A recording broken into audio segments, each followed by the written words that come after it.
Welcome to Undrafted Hockey Fan. I am Brad, and today we have a special guest, a Twitter icon, celebrity Detroit icon, the Mexinadian. How you doing, man, today?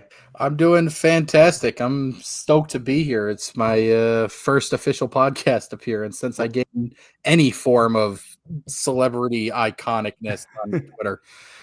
Well, you are the Petrie Truther. You are a icon in the like the sports in the Detroit realm. I see your posts all the time, and so you're in a competition with was the Hockey Town Rundown guys, or you guys are having a competition of who can make the right the prediction?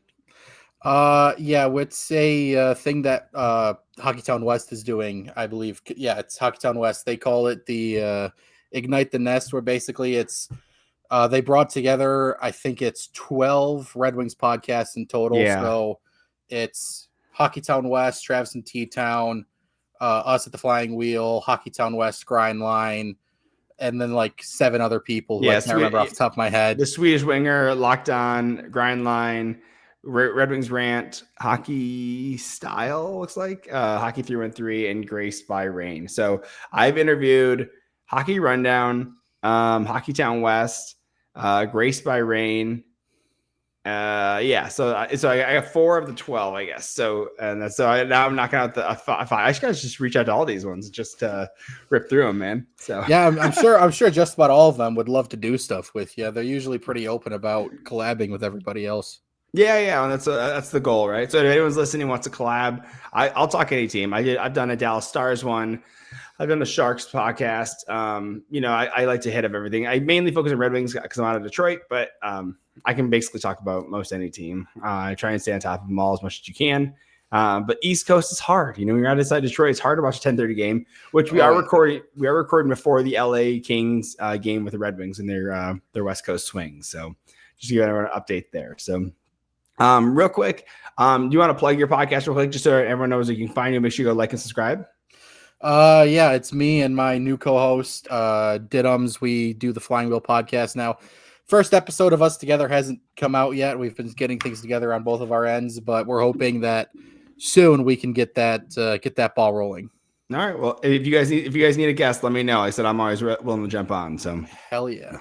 Nice. Actually, and I'm trying to hit probably every team. Now I think about I have a Chicago podcast on Sunday, I believe. Yeah. So just trying to knock out all the teams, man. You're just having a good time. You're getting around the league. Trying to, man. These podcasts, you got to get out there, right? That's crossovers, right? Might as well. So that's about the only way to get big in this space at this point. That's it. And I'm not great at Twitter, and I'm not going to pay Elon Musk for the blue check mark. So, I could make probably a decent amount of money on Twitter if I did that, but I don't feel like spending the money. Fair enough, man. So, anyways, let's jump right into the Red Wings. So, clearly doing really well, 7-3-0. I mean, definitely the least expected of, I think is one of the most unexpected teams. Them and Tampa Bay on the expectations going into the season. Let's start off with your preseason prediction. So before game 1, where did you have the Red Wings falling this year? If I remember correctly, this year I had them finishing in the second wild card spot. Yep. So me too. I had at least one rookie making the team. I had no clue 3 of them were going to make the team right off the bat, like anybody. Yeah. But I thought that the addition of JVR was definitely going to help them, especially on the power play. I believe Appleton was going to bring a good amount of defense to help them with the penalty kill that desperately needed help. Absolutely. And then I was a big believer that Comfer and Berggren were going to bounce back this season. And so far it's looking like they were after the abysmal preseason they both had. Yeah. So I thought a lot of things were going to end up clicking for the team. And obviously Larkin's hot streak to start the season and just blowing up has helped them exponentially. Absolutely. Which is, it's a godsend, I'll be honest. He's just destroying this right now. If we look at, I think, what was he, like 15 or 16 points in not 9 or 10 games? Yeah, I believe he's got 16 points. I think he's tied for, last I checked, he was tied for fourth, I believe. Yeah. Yeah, fourth. Yeah, if I remember. Yeah, they were talking about another podcast today. So, yeah. So who did you have in making the lineup then? So, if we're talking before preseason, I had Danielson making the team as the guaranteed rookie, and then Mazur as well, just because I felt like they were going to give him a second chance right off the bat. but I for sure had Danielson making it. I didn't expect and obviously McCollum even said it himself that he was probably going to make the team if he didn't get injured. Yeah, well, and think about like this. So as of right now, they end up calling up Austin Watson instead of Danielson, and I think that's probably a smart move because he's just getting back from injury, right? He scored a game winner at overtime. He's got 2 assists in his first game back, but like he does need that ramp up, right? So I actually would expect Danielson maybe to come up within the next month, probably before like right around Thanksgiving. I think you could see his debut actually. I think that would be great. Or even Mazer, right? I mean, because right now I'm definitely concerned about. There's some guys in the bottom 6 that I'm really concerned about. I mean, I want to expect more from Soderblom, but like he's played 5 of the 10 games right now, and I'm like, what the heck, dude? Like you were wishy-washy for a bit, and then now you're getting scratched a ton, right? And we just saw Michael Rasmussen get scratched recently too. 2 years ago, everyone wanted to play with this guy, right? Like, and so I'm just kind of figuring out like, so what do we want to see, right? Like from this depth, I need a little bit more, and Compher's looked a lot better. Cop looks, Compher and Cop are not playing to their like their ceilings or even to their contract, I'd say, but they're serviceable. They're looking all right in that third line role. And like you said, Berggren popping back. He's got 4 points in 6 games. Definitely like that. So, I mean, I guess that was all around. There's me ranting like we were talking about with on everything, right? Trying to hit everything because I have so many thoughts. But yeah, so Daniel, like I said, I agree. Danielson, either Mazer, you can see him coming up as well. I'm really curious. I never saw Axel being up here. I thought he was going to be down in the AHL for sure, and he's looking like he's the 3rd best defenseman on this team already, which is amazing. Yeah, I during preseason when I was watching obviously I watched every preseason game because I have nothing better to do. Sure. And when I was watching them, I was particularly watching. I mean, Carter Bear was there. I didn't expect much of him right away. But the main guys I, like everybody else, was watching were Danielson, Mazer, Lombardi, and then ASP and MBN, the hyphen boys. Yeah. And I was very vocal about this on Twitter and Discord. Anyone that talked to me about it, I was very vocal about it, that I was worried bringing both MBN and ASP up at the same time would cause some issues because it was, at least to me, it was clear that they were both having pacing issues just in the preseason. And obviously we've seen MBN get sent back down, and because at least I seen, like I said, that he still had pacing issues and they started getting glaringly obvious, especially on defense, and he was taking too long to decide whether or not he wanted to shoot it or if he wanted to pass the puck, and it just wasn't working for him. ASP seems to have kind of worked out those kinks. There are still times with him where it's like, okay, dude, you're hanging onto the puck a little bit long, or you're trying to make one too many moves like you're still on the bigger European ice. Absolutely. And you expect that from the young guys. Like even Emmitt Finnie tries to go through 3 or 4 guys like he's in the OHL at times when he's breaking in. Mm-hmm. So it's expected, but I definitely assumed they were going to send MBN, ASP, and even Emmitt Finnie for a little bit down, at least before the preseason, down to Grand Rapids, because Finnie only got 10 games in Grand Rapids last season. Yeah, it was, I think maybe 9 only, but yeah, it was something crazy. Like he did not have much at all. Right here it says, yeah, you're right, 10 games. We had 8 points, 10 games. So I mean, he popped off a bit, Yeah, I mean, I guess that's fair, but at the same time, I mean, CHL is different from AHL. AHL is different from NHL. Sure, yeah, of course. So I expected them, especially him being a 7th round pick. Nobody expected him to pop off like he did. No, he was, I think, the 7th to last pick in his draft. So yeah, and crazy. I think he is the 11th youngest 7th round pick to ever premiere in the NHL. That's insane. Think about the NHL's been over here for over 100 years, right? You're like, holy smokes, this guy is a phenom. It's just crazy. Yeah, I mean, it was basically, I think it was only technically a 2nd training camp, but I don't remember. I can't remember if he was at the 1st training camp after he was drafted. I'm pretty sure he was. Yeah, but this was his 2nd training camp with the Wings and his 1st official training camp under contract with the team. So him making the team right out of camp is just nothing but extraordinary. Absolutely. Well, again, just it's surprising, right? It's just so surprising you see this, and it was interesting because you saw that like Eisman was trying to make some moves, supposedly, right? He Yeah. wanted to, I know he wanted to trade for Kyle Connor. Like that was a rumor that was going around as well that everyone wanted, right? Hometown boy and everything. Yeah. And then there was definitely rumors about trying to sign Ekblad. Supposedly he offered him an $8 million deal per year for 7 years.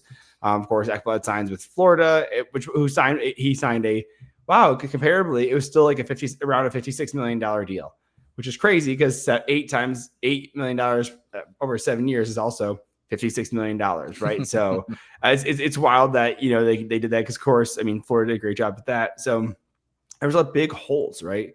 Of course, that top left line, top left wing, we were very fortunate to get Emmitt Finnie in that mark. So it kind of came down to like, you had to have these rookies make the team because who else is going to fill these spots? Travis Hamonic, which everyone was so excited in middle of August. Everyone's like, great, like Travis Hamonic, like, and he's like, I really like what he saw in his game. And I'm like, what? What do you mean? So, but again, he really got the boys going last game with that fight and everything. I really, that was good, and ended up working out really well for the team and everything. So, but who's one of your surprises that you're seeing on the team? Because clearly there's a Larkin, there's the Emmitt Finnies. Who's someone that maybe is not meeting your expectations? Either you expected less of them or you expected more of them. Oh, this one's easy for me. Rasmussen, 100%. I was massive on I wasn't following the Red Wings very closely at the time he was drafted, so I didn't know his draft stock. All I knew was that he was big. He could get in front of the net and whatnot. But at the time, I wasn't following him, so I didn't know anything really about him. Yeah. And then as the season started going on, it's like, okay, this guy wasn't worth his draft stock in the first place, but he does still have his usefulness. He's not going to be anything more than a bottom 6 guy in this league. Yeah. And it's clear he's not going to provide you any offense, or at least on a year-to-year basis, he's not going to. But he could always make up for it with his defensive play. His defensive play was always great, and even now he started to learn how to use his body, especially behind the net, to protect the puck. Still has issues winning board battles for some reason. Yep. But, he's gotten better at protecting the puck, and like I said, his defensive play always made up for his lack of offense. But early into the season so far, I mean, he had a better game last game against St. Louis, but like you said, in the game at home against St. Louis, he was benched. And whether or not McClellan was going to do that, if he wasn't going to go 11-7 or not, it's to be determined. But I think Rasmussen, especially after the games in Buffalo and New York against the Islanders, was on the fast track of getting benched in favor of the other 6'85" Swedish behemoth we have. Yeah, right. So I definitely think, I mean, he looked better, like I said, in the last St. Louis game, but he's definitely not doing what I was hoping he would do this season. Well, the issue is that you have no one else who plays center, right? I mean, you have Kopp and Comfort, but like, do you really want to drop one of those guys down to the fourth line? It's like, not really, because like I think they're playing at third line caliber, right? So maybe that's just it. Like I also expected more of Rasmussen. I actually thought he might have been traded. I still think he will be. I still think he'll be traded. I think he's both. Yeah, I think him. I think he's just I think the problem is I think his cap hit for 2 more years after this at 3.32. You're like, it's not so difficult to trade, but there is like you have to have cap space to do that. I actually really think someone who would really thrive, because I think he just needs to change the scenery. I'd like him to go to Vancouver. He's from BC, so I think that would be like a huge win for him. So I'm like, okay, I think that you get him back home. He can kind of reset and maybe just get his bearings straight. I think he'd thrive in that. Like, he'd be a good energy guy. He can be, right? We saw that before, right? We saw the way he back checked with Jack Hughes and he stood over them and like, yeah, and screamed at him. And that's great. Where is that energy? Like, like that, like if you may be disappointed in your position in the team, you can only thrive. You can only play the position. It's like, you only play the position that you're put in, right? It's like the same thing. Like, oh, you can only play the team that you're playing against. If you're in fourth line, you're on the fourth line, bud. Like, thrive in that role and try and earn a better spot. And I just kind of feel like there's some issues there where I'm like, dude, what?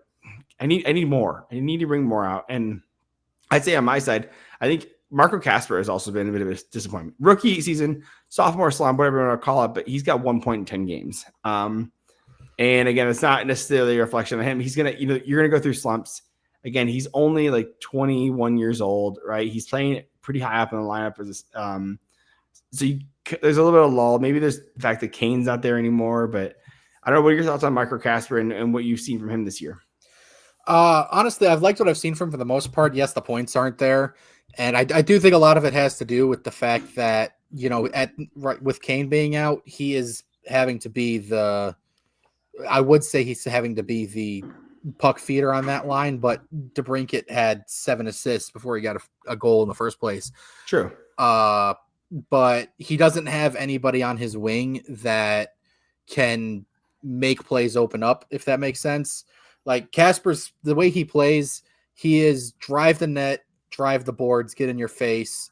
And in order for that style of play to work, he needs to have the trigger man, which he has in Alex DeBrincat, but he also needs somebody who can feed the puck to the trigger man to make all of his work worth it in front of the net.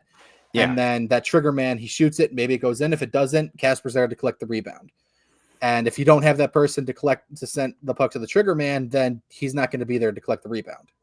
Yeah. And what you're seeing is like Larkin has over twice the next person in goals, right? So you're seeing Dylan Larkin get those goals, probably there's decent on the power play. I know he got empty netter as well. Like, you're seeing these guys on the power play one getting racking up the points, right? You're seeing the Lucas Raymonds, Siders getting some points as well. Like you're seeing like Emmitt Finnie doesn't play on power play one, but I'm hoping that with Kane out, you see, because Marco Kasper played on the power play one last game.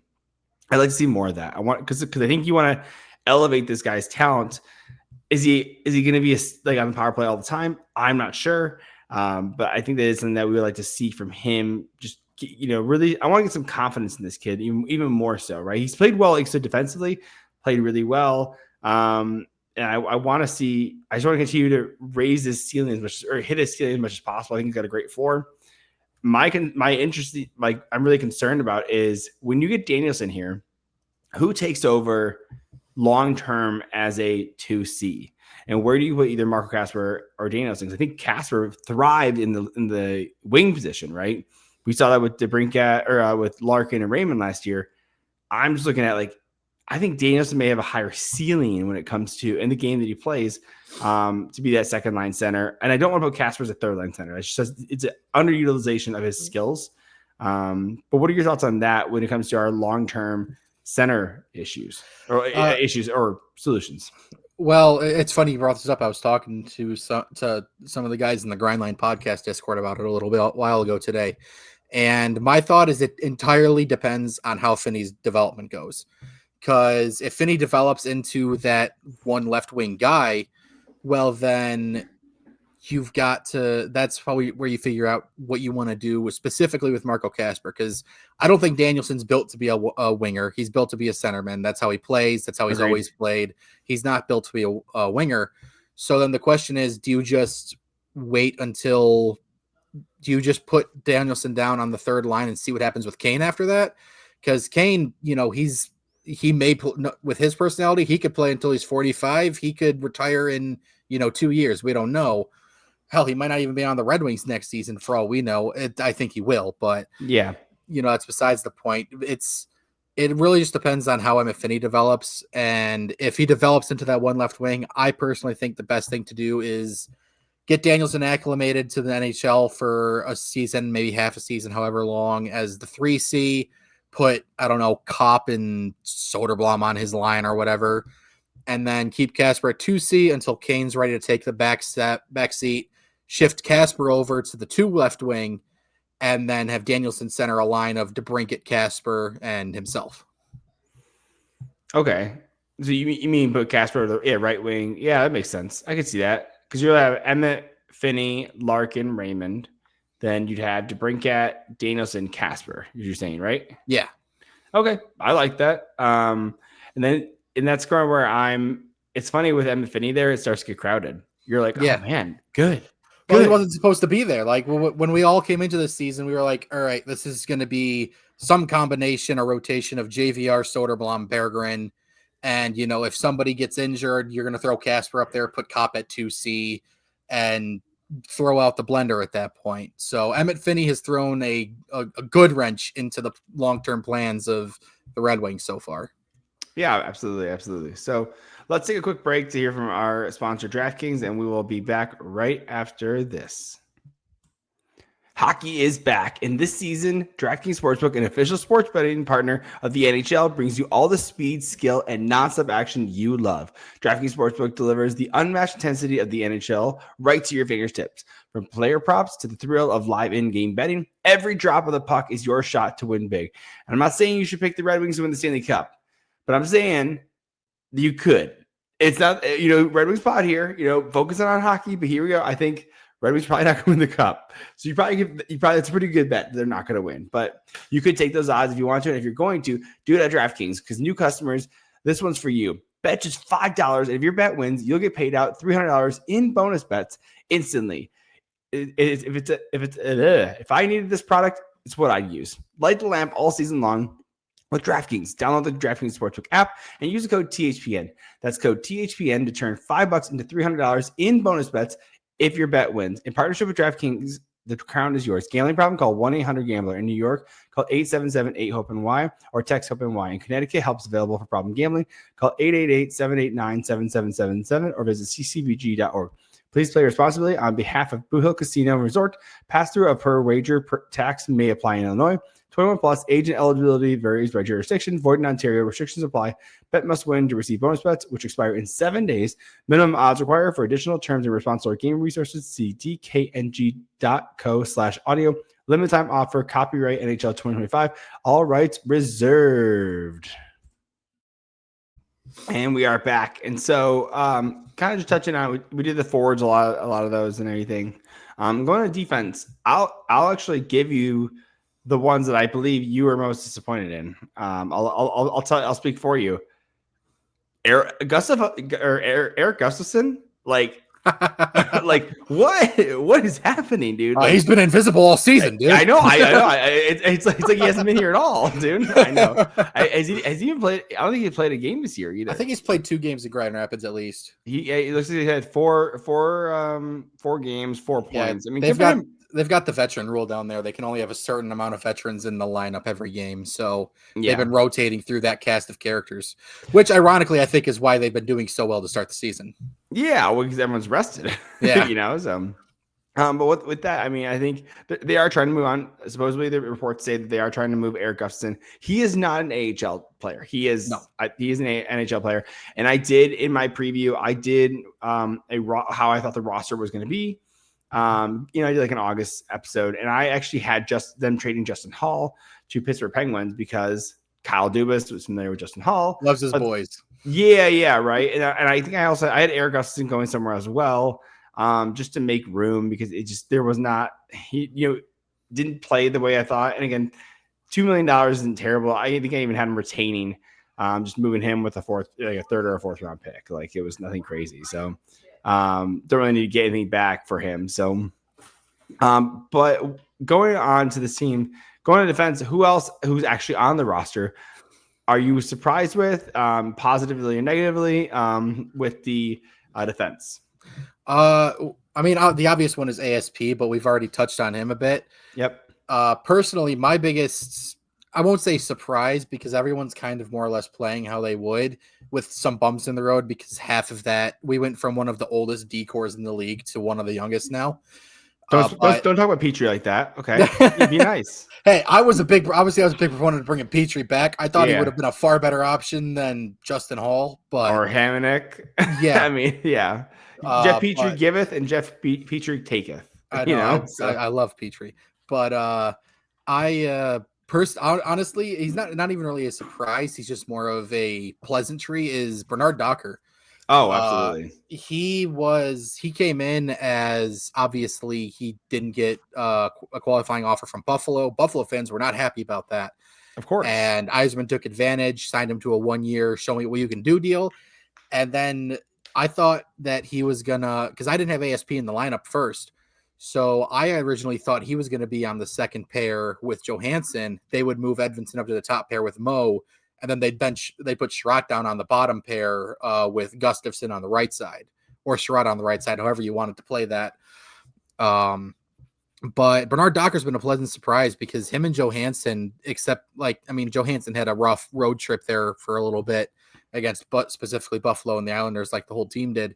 But Bernard Docker, he's been super steady, and that pairing has been one of the best defensive pairings in the league. They've got, I think they're like top 3 in expected goals against, for at least expected goals against. Yeah. So that Bernard Docker's been super steady defensively, and offensively, you're not going to get the numbers that his draft stock would have led you to believe. But I can't complain about how he's playing right now. He's been a perfect complement to Johansson. I completely agree. I think he's been really well. I think these are the guys you want to take flyers on, right? Like that. I think when they landed him, I was like, oh, cool. Like that's a nice thing to see. I still had Simon and Cider being on different pairs. I think one of the advantages of having 2 top guys like this is that if you play Cider, 24, 25 minutes a night, and you play Edmonton 20, 21 minutes a night, you're covering basically 45 minutes of the 60 minutes with 2 top pair guys. And to me, that only leaves you 15 minutes of guys who are bottom pair, right? And so that's kind of where I'm like, hey, I think it's probably better to have these guys on the ice than not until you can get a more solidified third pair. So that's kind of where my mindset is like, hey, play these guys as much as you need to, because they're the most secure options in this case. So yeah, so. I when I was doing my lineups, I was still under the loaned era brain, and I was like, all right, the defense was god awful last season, so just stack the top as much as you can, put Edvinsson and Mo out there as much as you can in the worst possible situations, at least for another year, because the general consensus at that point was if ASP doesn't make the team, he was going to make the team the next season because he's just that good. Yeah. So I was thinking just one more year of putting your best guys on the top as high up in the lineup as you can, send them out there, shut down everybody, and then just pray to God that your bottom pair doesn't shit the bed. And I was pleasantly surprised when, like I said, when ASP came up, and he's playing far better defensively than I thought I ever thought he would. I knew he had some good defense in him and that he wasn't going to get, caved in every shift, but the kid's proven me wrong numerous times this season. So I'm not upset that they split Edvinsson and Cider up whatsoever. Fair. See, what's funny is and this is my own fault for having the high expectations. I thought Axel is not meeting my expectations defensively, personally. And I think there's quite a few mistakes that I've seen that for me, again, I realize I'm in the minority here because to me, I know he's a defensive phenom, but everyone talks about this like superstar defenseman. I'm like, yeah, but like superstar is like everything. And then my problem is that I'm still thinking like more at Cider, right? I'm still thinking like, oh, how can Mo put that bar really high up for first round picks. Right. And so to me, people were like, oh no, Axle Sandin is better than Moritz Cider. I'm like, great, let's go. Awesome. Let's, basically it felt like it was that level, right? Because everyone was talking about like, Cider didn't get the same hype before coming to the NHL. Maybe it was because, he was drafted in 19, you had 2020. So maybe the people weren't seeing as much of him. But to me, like, I knew Edvinsson was not going to be as good as Cider. So I had lower expectations for him, right? And the way that Sandin's been hyped up, I was like, okay, he's going to be great. That's amazing. Like, and again, he's looked good offensively for sure. And I think I can see the talent there, which is why I wanted him to be like an all-star number 1 down in AHL. But yeah, I definitely see, I'm coming around to it that he is growing more and more into a solidified role. And I know this isn't the most popular statistic, but you can use it to determine, his plus minus is not perfect, but but as it gets further and further away from the mean or 0, it starts to become an indicator. And I will say that he is leading the team as a -8. Again, that's, mind you, it's calculated on even strength. So something to concern. A little bit of concern for me if it starts, again, not a great statistic, but it is a little bit of like a, hey, what's happening here? You know what I mean? Yeah. Well, because I've been, my whole hockey background is I was a defenseman for 15 years when I was playing hockey, and when playing defensively, a lot of it has to do. It's not like, your forward pairs where you go to the Edmonton Oilers and you can throw anybody on Connor McDavid's line and they're going to be 50, 60 point guys because you're feeding the greatest player in the world. Yeah. With defensemen, it's the way your play or your numbers, I guess, is very heavy. It's at least 50% determined on how well your defensive partner's doing. Like, we haven't seen Mo Seider hit the 50-point mark since Sherratt came on his pair. And I don't think Sherratt's a bad defenseman by most people do. I just don't think he's a top pairing guy anymore. Agreed. But nobody can tell me that if you didn't put Edvinsson on that line on the top pair with him for the rest of the season, Mo wouldn't hit 50 points again. Like, I think if you did that, they would both work very well together and you would hit that 50-point mark again. And with Sandin-Pellikka, Edvinsson is a fantastic defenseman. Obviously, I want him on the top pair. But there was a stretch of like 2 or 3 games where Edvinsson was not good whatsoever. And, that Axle Sandin-Pellikka, while yes, he's surprised me a lot defensively, he's not a defensive defenseman. He's offense first with enough defense to keep himself from getting hemmed in his zone. So that's what it was. One of the things that kind of boggled my mind when he was drafted too, was like you said, people were saying, oh, he's going to be better than Seider. He's not going to, Edvinson's not going to compare to him or whatever. And I'm like, no, they're two completely different players. Like, Seider's got, plenty of offense in him. Just give him the right defensive partner and it'll shine. But defensively, he's the best defenseman on the team right now. Absolutely. Edvinson's good. Edvinson's perfectly great defensively when he, does his thing, but there's not a player on this team that's better defensively than Mo, and nobody can talk me down from that hill. Of course not. So this is I come on. There's a couple things I want to hit on. So this is the hot take that I brought up to Hockey Time Rundown, and of course the Wing Wheel podcast talked about this today. My theory that I mentioned was that Edvinsson is, so you think about PP1, PP2. I actually think that you don't trade a guy like Edvinsson, right? But like, I think that they're keeping him down off of PP2 to get him to sign a better contract, because we know that contracts are typically based around the number of points you can put up on the team. And now, mind you, he does have 2 empty netters, right? So that puts him at 4 points, right? So in the same game, which is crazy, right? Yeah. So that there is there is that too. But to me, you're looking at Sandin-Pellikka is playing PP2. And we've seen, and this is one of the reasons I don't like the Edvinsson Sandin-Pellikka pairing, is you have 2 guys that both want to carry the puck up into the zone. Yep. And so when Edvinson's down there and you leave Sandin-Pellikka down in the back, and there's a breakaway, and there's 2-on-1, I just don't trust Sandin-Pellikka enough yet to be able to defend properly. Now, Edvinsson, I think you could, but he wants to carry the puck up so often. And I'm like, cool, put him with Johansson, right? That's and I think if you put Sandin-Pellikka on you don't utilize him like a third line role, but a third pair role. I think you put him on the third pair though with someone else that was more responsible, like you said, a Sherratt or something like that. It would be great, right?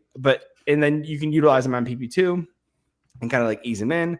I think you're asking a lot of Sandin-Pellikka by putting him on second pair, and I think putting him with Sherratt is good, because he's more defensively minded. But now you're kind of getting a couple, which is a good thing, that you're having a little bit too many weapons on your defense, your young weapons. I mean, so I'm concerned that, I think I'm big braining it. I'm galaxy braining that Irisman's like, yo, let's not put Edvinsson down on the PP2. And I'm like, maybe you save a little money there on his contract. But to me, I'm also like, what do you do with 3 really good offensively? I mean, I think they're good offensive defensemen, right? Yep. I I don't know any team that runs 2 defensemen on power plays. So, yeah, it's something because when I first found out that Sandin-Pellikka was going to make the team out of camp, I was like, all right, put him with Johansson on the second pair if you want, because he's going to need that defensively minded guy to help him not get caved in every night. Yeah. So and Johansson, he looked good on that second pair. He he more or less thrived on it. And completely agree. Yeah. He faded off at the end of the season there for a bit, but it was more so he was a rookie. Like every rookie fades off at the end of the season. It's not uncommon. It's a lot of games, man. Yeah. I mean, they're not used to an 82 game schedule. They're used to like the 50 something game schedule the CHL has, or I think it's like 60 game schedule that the AHL has or whatever. So he faded a little bit there at the end, but defensively he could cover for Sandin-Pellikka really well. So that was my thought process. I wasn't expecting them to put him with Edvinsson, just because this is also Edvinsson's second full season as a Red Wing. Sure. So I mean, good on Edvinsson thinking he can, being confident enough to take on the responsibility of what is essentially anchoring a pair with the rookie. Mm-hmm. But at the same time, I don't know if it was the best move. But I mean, I'm not the coach, so I think Johansson's looked better as a second pair right side defenseman than he has as a third pair left-handed defense or left side defenseman. I think he really thrived on that second pair in big minutes. Personally, maybe we just haven't seen enough of Johansson, and maybe I don't know, because you're not going to be starting Johansson in the offensive zone as well, because he's third pair, right? You have a Sandin-Pellikka, you have a Seider there instead. So I thought Johansson's looked less, and I want to say elite, but he's looked less than I want him to be, I guess. Yeah, I get what you're saying, and I think a lot of it also has to do with his decreased role, because he's not. He's not with Edvinsson anymore. He's with Bernard Docker. So they're not going to be going up against, Connor McDavid every night. They're not going to be going up against Sidney Crosby every night like they were last season. Mm-hmm. So it's likely also just because of his smaller role. And I mean, he's still getting plenty of PK time. He's getting a lot of the defensive starts. But, to go back to the power play thing, I thought they were going to put Edvinsson on power play too. That was my thought process. Agreed. And when Sandin-Pellikka came up, I'm like, all right, Edvinson's still going to be on the power play, and they might run, because, before the season started, we were looking at the roster. We're like, all right, power play one's going to be, the regular Kane, Cat, DeBrincat, Seider. I said DeBrincat twice. Kane, Raymond, Seider, and DeBrincat with Larkin. And then what are you going to do with the second pair? Are you going to throw JVR, Berggren, Comfer, and Kopp out there? And I think we saw Sandin-Pellikka thrive on that flank, right? So I think with that one-timer and everything, you put him down the left side flank to do the one-timers and everything, with that right-handed shot, and then you put Edvinsson at the top to quarterback. I think that would work really well, I think. And I think that'd be really good weapons and everything. So, because again, both guys are getting their fixes then. And then again, you do I don't know who you do for the second pair. Like you said, it'd be like a JVR, a Marco Kasper, and like a Berggren or something like that. Maybe, or you could throw Comfer in there. Probably Comfer has earned it, but some sort of combination there. And so, yeah, I'm really curious on that, what that looks like long term, because I think that's going to affect Edmundsson's role. I actually think I'm very sure that that Eisman will want to get him to a 7 or 8 year deal. I think he ends up signing a bridge, because I think Edvinsson sees that his role is diminished because of Axel Sandin-Pellikka making the team. So I think Edvinsson I think he bridges, just because I think he can more define his role on the team. When I think he'll just wait, I think, in my opinion. But what are your thoughts on that? It's possible, because I mean, especially with the cap going up constantly, free agency is basically dead. So these guys know that, they can just keep bridging with the team that they're on, and their cap hits, they're just going to keep going up in salary every season. Yep. So, I mean, we got to steal with Raymond and Seider when we sign them, and Larkin. Mm-hmm. So I could definitely see that happening. Personally, what I think is going to happen in the future is I think they might just take Seider off the power play altogether in the future. I think with ASP being, it was controversial when I said it. People were very upset with me about it when I said that I think Edvinsson and ASP both have more offensive talent than Seider, because I do think Edvinsson has not way more offensive Seider than talent. I think than Seider, because I think that they're both closer offensively than people give them credit for. Agreed. Yeah. I just think Edvinsson has not a much higher, but a higher ceiling with his vision and his ability to just hold on to the puck to let plays form. Where if you watch Seider on the power play, he's very snappy, quick to make a play the moment he sees one. So, one of his biggest plays on the power play is, Kane gets it to him and then he just takes the one, he does his not one-handed, but his one-time pass to Raymond, and Raymond rips it at the net, which, it works, but it's one of those things where if that goes wrong, that can go very wrong. Yeah. Instead of just waiting for a lane to open or for something to actually play out. Yeah. Well, and I think it's interesting because one of the things that we talked about with Simon Edvinsson was his decision making. And I think it's definitely got a lot better. And that's kind of where you see Seider being more like, I think he's a higher hockey IQ. And I think if he does make the mistake, I trust Seider more that if the mistake happens, he'll be able to cover for that. And that's kind of where, that's interesting. I'd be curious on that. Because we saw him do the 57 points in his rookie year. So there is a ability to put up points on power play. So it'd be interesting to kind of game plan on that. So going on to the goalies real quick. I mean, let's be honest, Gibson's been a disappointment, I think, overall. In my opinion, I don't think it's all him, but I think there's, when you let Sailors put a 4 on you, right? I think the Blue Jackets put up 7, I think it was. No, that was the Islanders. Islanders is what it was. And I think that might have been Talbot. Was it Talbot? Okay. I mean, I think Gibson played in Buffalo the night before. Okay, because to me, I guess because I expected more out of John Gibson. I have given him a lot more grace because you literally move across the country to a new team, a new system. You uproot your family, your kids have to go to a different school. Like it is a lot, and so I kind of give him some grace here. I think when we see him play, like after the 10-game mark, we're kind of like, okay, you should be settled out, right? But that's kind of where I'm at. What are your thoughts? I mean, and Talbot's old. Let's be honest. Oh, yeah. And so to me, my opinion was that you have Costa coming up eventually to play, 4 to 6 games because one of these guys is going to get hurt. Oh, they're both injury prone. Yeah. I mean, again, they're, Talbot's old, right? And we saw Gibson start to fall off. Not last season, but the season before with Anaheim Ducks.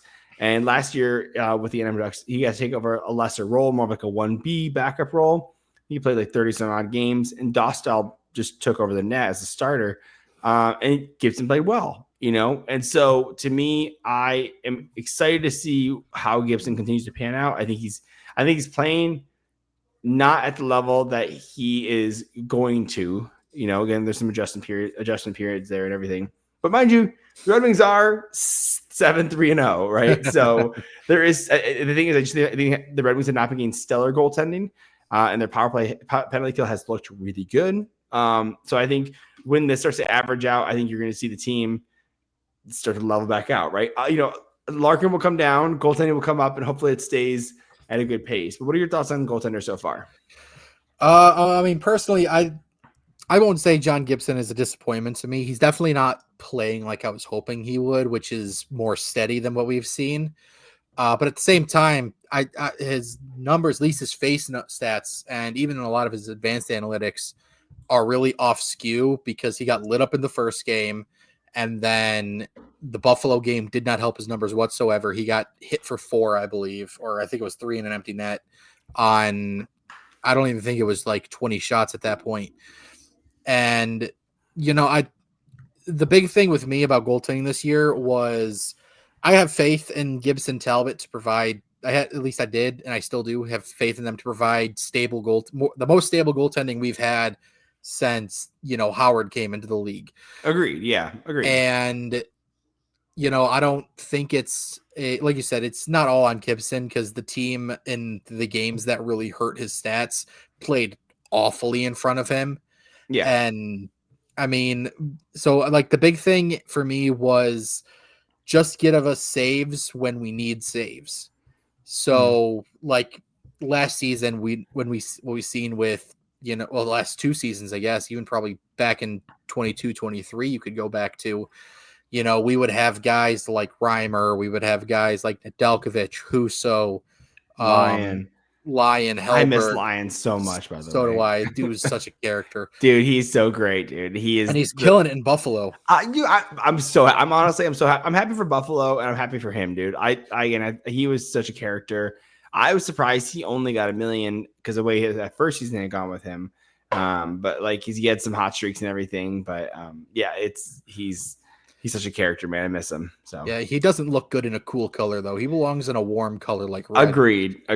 Yeah, that fiery personality of his. Yeah. Everything, so, but yeah, I like I said, my big thing was, can we just get saves when we need them? Because even last then getting a save when we needed it, like the infamous, when they missed in the stadium game when the missed high stick on Edvinsson and they scored the win with like 30 seconds left in the game. That's a goal that Talbot probably should have had, and if he scored that, we go to overtime and maybe we win it, and that could have been a turning point to help us get into the playoffs. Or the amount of times where Reimer just let in a goal from the blue line unscreened. Yeah. Before. Like there were so many times. The one where he ducked and everything too. Yeah, that too. I was like, goodness gracious, Reimer. There were so many times in the last 2 or 3 seasons where our goaltending just wouldn't give us the saves when we needed them, or they would just let in 1 or 2 soft goals a game, and we wouldn't be able to catch back up because our offense wasn't nearly as good as it is now. Yeah. So that was my big thing, was just give us a save when we need it. And I think Gibson, for the most part, has done that. Talbot has done that more or less, as much as I thought he would this season. Like you said, he's old, but age for goaltenders is pretty relative at this point. Because we just seen Marc-Andre Fleury retire at the age of 41. Like, yeah, true. It's goaltending age matters a little bit different, but Bob is 37. Yeah, it's like it's crazy. And I will say that based on the analytics of goals save above expected, and people who don't know that, goals save above expected is goals that they should have saved. The higher the number, the more they save that should have gone in. And they are only at they're both just at a -8.8 for Cam Talbot and -4.5. So like a half a goal to a goal that they shouldn't have been. So they are playing, like you said, adequate, but I thought I would feel a little bit more. Just, you know what I mean? Like, yeah, that's what I mean by disappointment, is that I would say I'm not disappointment, but like disappointed. Like there's still a way to turn around and everything. But again, I guess by the way, I've been a Gibson fan forever. That's kind of why, like, ever since he's been I've loved this goalie forever. I'm like, I would love to have him. And then when there was these rumors going around, I was like, heck yeah, let's go. Yeah, he's been traded to every team in the league for the last 10 years. I genuinely thought Edmonton was going to get him. I thought they were going to. I'm surprised they didn't. For what we gave up for him, we gave them Peter Mrazek and a second and a fourth for him. Like, Edmonton should have done that all the live long day. Yeah, agreed. And the crazy thing is they wanted Anton Johansson and a first round pick at the trade deadline. And I was like, God, no. That was the rumor, and I'm like, you got to be kidding me. If we look at Anton Johansson right now, I got Puckpedia up. Anton Johansson, he's doing pretty good right now, right? Yeah, he's got 4 points in 12 games as in the SHL, which is a low scoring league. And if you got a defenseman putting about a half point per game, like, that's pretty good. He's had a good goal. Like, he plays rough. I'm really excited about it. He's 6'4", right? He's only 21. Like, that's a good one. Like, you want to see. I think he's a second or a fourth round pick. I'm pretty sure. I think he's a fourth round pick. Yeah. So, again, we'd like to see more of that. So, let's wrap up one other thing I want to talk about, because this is a big concern of mine moving into next year.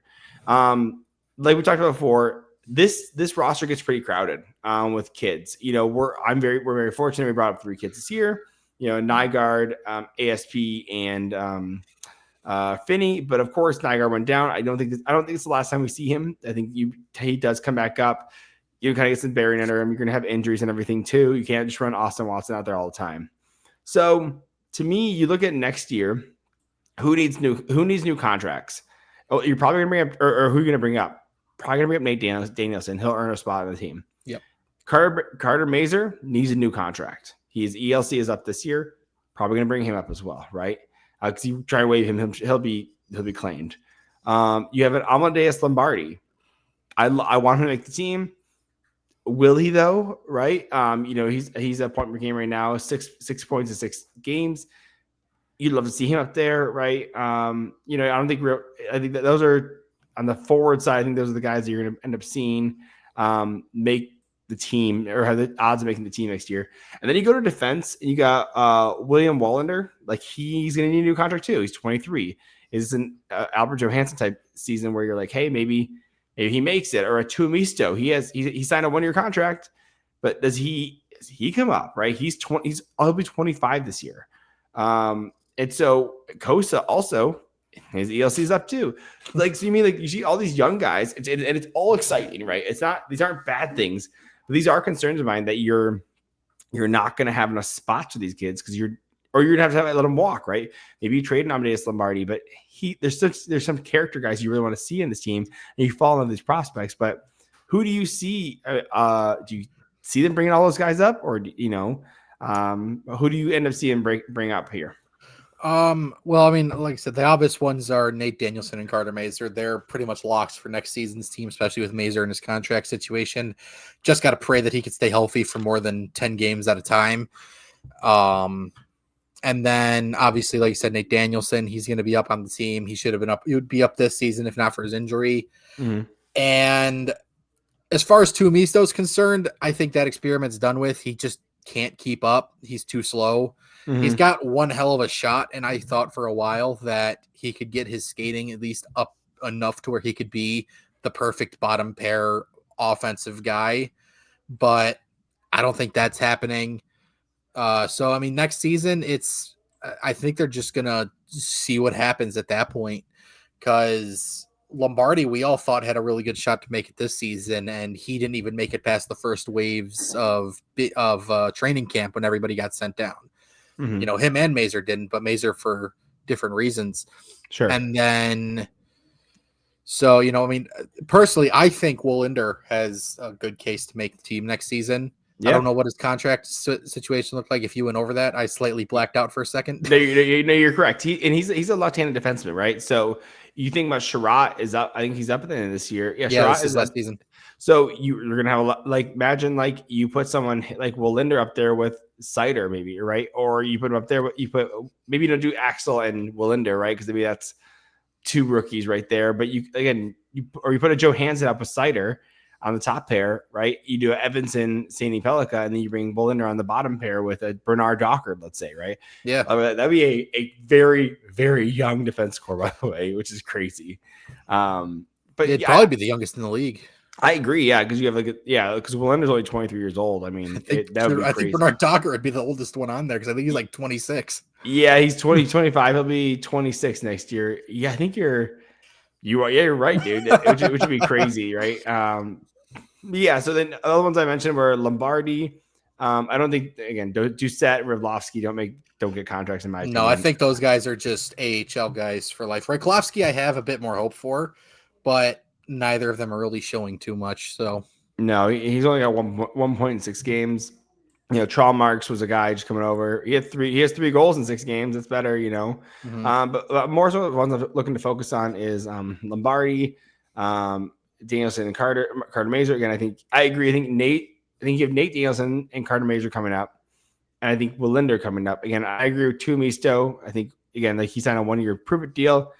That's fine. Let him walk, and then again, Amadeus Lombardi. I mean, do you think they bring him up? He's 5'10". Like he's 5'10", 165 pounds. Like he needs to put on 15 pounds at least to even compete, right? I mean, yeah, I think they bring him up, but it would have to be in a winger role, not a center role like he plays in Grand Rapids. I think he would thrive as a smaller winger.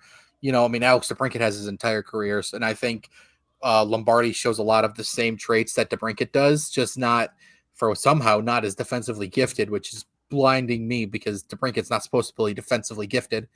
Mm-hmm. But I think if they brought him up in a winger capacity, he would do just fine. Yeah. So it all just depends on where you take the roster next season, I guess. Do you bring back any of the guys? Like, you still got Appleton for another season. Yep. You've got Rasmussen for another 2 seasons after this year, or 1? Yep, 2. You re-sign Soderblom for this year and next. And then you've still got Comfer, who, if the season goes tits up, I could see a team wanting one or both of those guys. You've still got Bergeron there, who, granted he's on a 1-year deal, but if he pops off this season, I could see him being trade deadline fodder, but I could also see them potentially bringing him back next season if he pops off. No, I just think Bergeron, and I love his personality. You've seen the videos. Like, I think Bergeron, there's a love-hate relationship with, I think Eisman has a hard time with guys from the Holland era because, like, Rasmussen hasn't panned out like you want him to, right? Mm-hmm. You have Bergeron is also that he hasn't panned out the way you want to, right? Dylan Larkin is the bright spot there. But like those are all Holland guys. Again, so I think there's a little bit of salt there with everything. So again, Bergeron, you want more out of him. And again, I think he's still an RFA in 2026. Yeah. So I think he gets traded. I think you get like a 3rd round pick for him or something like that. Like maybe because he's a usable player, right? Mm-hmm. Imagine him in a top or not a second line role on like a Islanders team, right? Or like throw him to the San Jose Sharks and get someone in return. I don't know. Bergeron for Celebrini. Who says no? Yeah, right. I know, dude. Celebrini. A monster. He's so sick. He's not.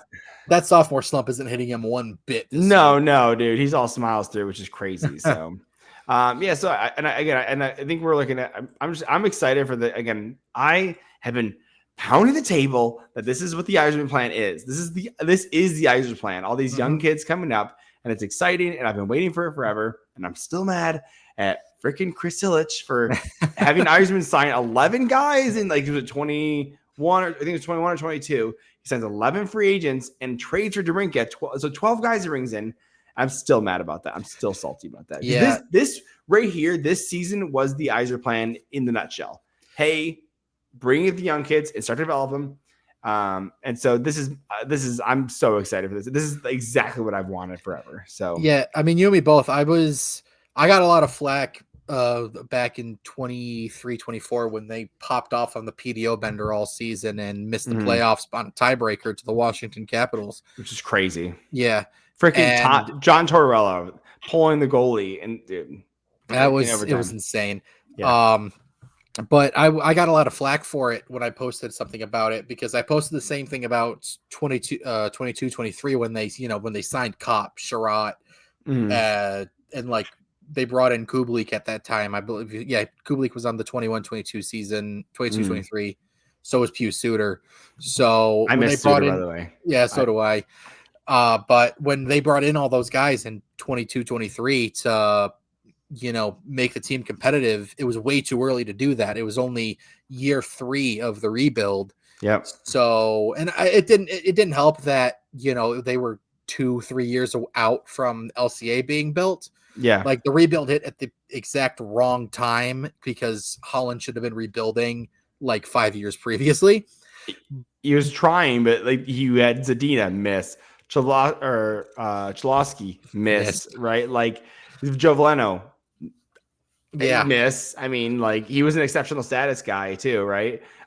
Which was like at the time made sense that you draft him, right? Like it made sense to draft him in the first round, but like just ended up not working out. And then again, you had Hronek and Bertuzzi. You got 1st round picks for them, which you were supposed to, right? The Bertuzzi 1st round pick got us ASP. No, that was the Hronek 1st round pick. Never mind. Yeah, no, the Bertuzzi 1st round pick got us the Brinkett. Yep, exactly. So, yeah, like I said, this is exciting. It's a very exciting season. Let's wrap this up with a hot take. So, do you want to give you a hot take for the season? I mean, clearly the Red Wings are doing really well right now. Is there anything about Yzerman and what you think? I don't know if you want to get into that. Will Yzerman get fired? Because to me, I think he decides when he walks, but I don't think that seat might be slightly warm because it's Chris Ilitch, but I don't think it's warm in the sense that it's, make the playoffs this season or get fired. But I don't know if I have too many hot takes. I think the hottest take I would have is that Larkin hits, 90 points. Oh, really? This season or in general? This season. Okay, I can see that. I think he hits 90 points and verges on 100 if he stays healthy and, the Olympics don't mess him up too much. That is fair. So I don't have him doing it this year. Actually, I'm going to see what Larkin is on pace for, and elite prospects. So I also may or may not have bet on Finnie winning the Calder.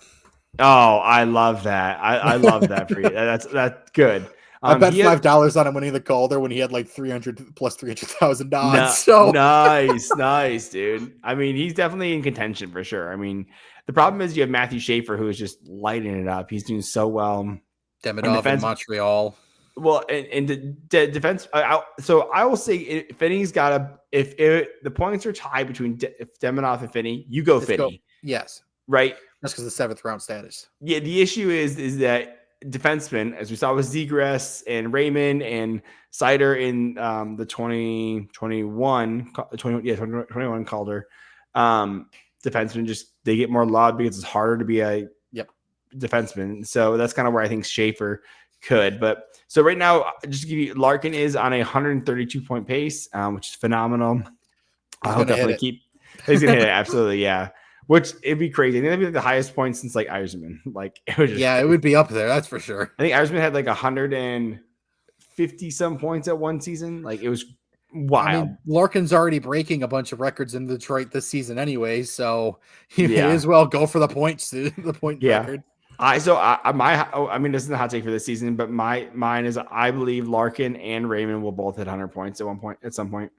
I think it'll probably be the same season because you need assists from somebody, goals from somebody, right? And they're going to be on the same line for the rest of their careers. Yeah, so I can see them going. I can see. I don't think it's this year. I think it's maybe next year, the year after, you get Larkin with 100 points. Kind of that Brad Marchand like season where you're like, what do you mean he's doing this in his like late 30s? One of those. And so for my hot take, I think Costa plays 12 or more games. Interesting. I could definitely see it happening. Yeah, because I think you look at the depth. I mean, because they could bring in a third goalie, right?